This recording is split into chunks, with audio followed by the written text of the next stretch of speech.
Council for policy decision, उसका और भी बड़ा नाम है। तो सीपीडी जैसे मान्यवर कांशीराम साहब ने वामसेब को ऑर्गेनाइज किया, तो उसमें वामसेब में पढ़ा लिखा ही तबका था। अब आप देख लीजिए, तुलनात्मक अध्ययन देखिए कि वामसेब में केवल 6000 एक्टिव मेंबर थे। 6000 एक्टिव मेंबर को ला करके मान्यवर कांशीराम साहब ने इस डेमोक्रेटिक भारत में, भारत की राजनीति में भूचाल मचा दिया और ये साबित कर दिया कि वो व्यक्ति जो तालाब में कपड़ा धोता है या सुअर चराता है या जूता गांठता है, वो भी क्यों कि महान अंबेडकर ने इस बात को जोर लगा कर कहा कि अब रानी के पेट से राजा नहीं होगा। लेकिन इस बात को साबित किसने किया? इस बात को साबित मान्यवर कांशीराम ने आगे ला कर दिया। और केवल आप देख लीजिए, फिर तुलनात्मक अध्ययन देखिए कि 1956 में 3 घटनाएं होती हैं। 1956 में 3 घटनाएं होती हैं।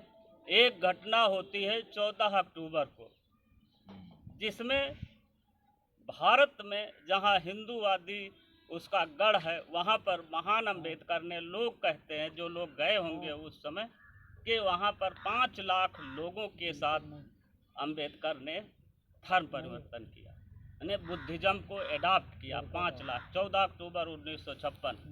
फिर 6 दिसंबर को उनका महापरिनिर्वाण होता है। लोग कहते हैं कि बम्बई में जहां पर उनका अंतिम संस्कार किया गया, तो दादर की सड़कें, बम्बई में दादर एक वो है, एरिया है, कहते हैं कि दादर में सड़कें जाम हो गई, इतनी भीड़ थी उनके क्रिमिनेशन में। फिर दिसंबर में ही 20 दिसंबर को एक और घटना होती है कि राष्ट्र संत, अब यहाँ पर ये भी देखना है कि भारत में आप देख लीजिए कि रविदास जी को देख लीजिए या कबीर जी को, वो 13वीं और 14वीं शताब्दी के संत हुए हैं और उन्होंने उस समय इस तरह का जो है संघर्ष किया है।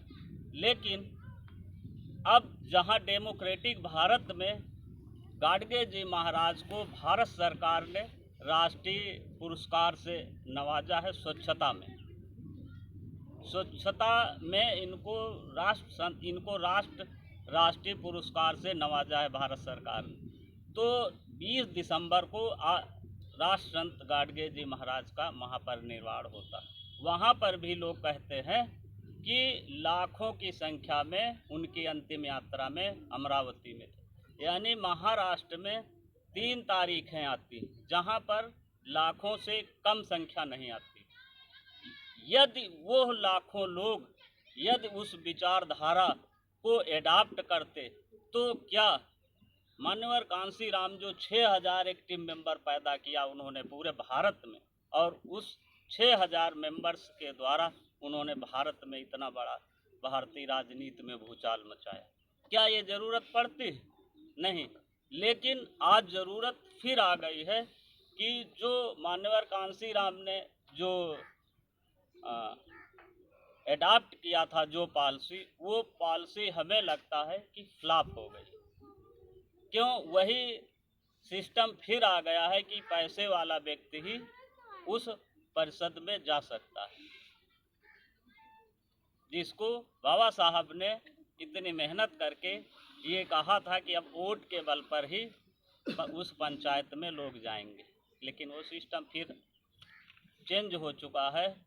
क्यों कि हमारे लोग जब मतदान का समय आता है, तब एक और हम लोग मजाक में कहते हैं ना कि कच्ची दारू कच्चा वोट, पक्की दारू पक्का वोट, साथ में मुर्गा खुला वोट।